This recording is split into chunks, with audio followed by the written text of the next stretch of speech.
Bonjour à tous, j'espère que vous allez bien. On va revenir un peu sur l'attaque hier qu'il y a eu.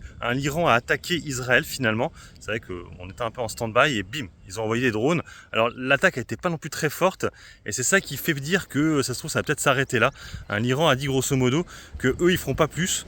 C'était juste des représailles par rapport à l'attaque qu'avait fait Israël le 1er avril, j'avais pas trop suivi, sur une ambassade au Damas. Donc c'est pour ça qu'ils ont fait ça, pour leur rappeler que voilà, ils peuvent pas faire ce qu'ils veulent, Israël. Et ils ont aussi prévenu aussi les Américains en disant voilà, vous non plus, vous pouvez pas faire ce que vous voulez sur nos ambassades. Pour l'instant, on n'a pas la réponse israélienne. Pour l'instant, ça se trouve, ils vont peut-être rester en stand-by, ils feront peut-être pas plus. Je crois pas qu'il y ait eu beaucoup de dégâts du côté israélien. Donc ça peut rester comme ça peut s'envenimer. Je ne sais pas. Donc c'est un peu compliqué.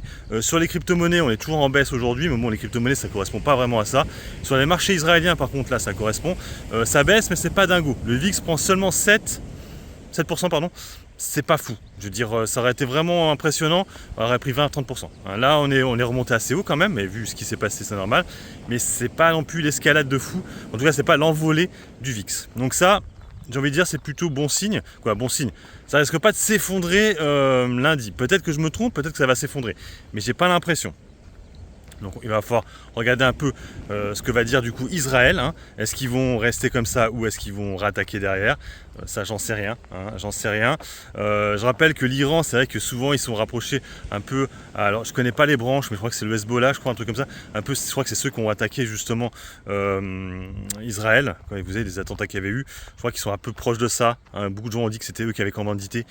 Franchement, j'en sais rien. C'est ce qui est dit. Je vous répète juste bêtement ce qui est dit. J'y connais rien. Donc on verra, on checkera du coup ce qu'il y a eu durant la nuit. Profitez du beau temps comme il fait beau. C'est pas la peine d'être là H24 devant la télé. C'est que du bruit, tout ça. Donc attendre tranquillement et voir demain matin dans quel côté vont les marchés. Je ferai certainement un live ce soir. On verra s'il y a du monde. S'il n'y a personne, je l'arrêterai rapidement. Vous le savez, le problème des lives en ce moment, c'est qu'il n'y a pas beaucoup de monde. Pas beaucoup de gens sont intéressés. Mais c'est normal, vous avez raison. Il ne faut pas écouter le bruit. Donc en fait, les lives, ça reste du bruit quand même finalement. Donc vous avez finalement raison. Donc on verra. Je ferai peut-être un live. Si je vois qu'il n'y a personne, j'arrêterai le live rapidement. Il n'y a pas de souci. Donc on verra ça la semaine prochaine. J'espère qu'il y aura des belles soldes quand même. Après, rappelez-vous que la semaine prochaine, on a pas mal de résultats de société. Donc ça pourrait partir de nouveau du côté du sud. Allez, sur ce, moi je vous laisse. Bon investissement et puis bon trade. Ciao, ciao.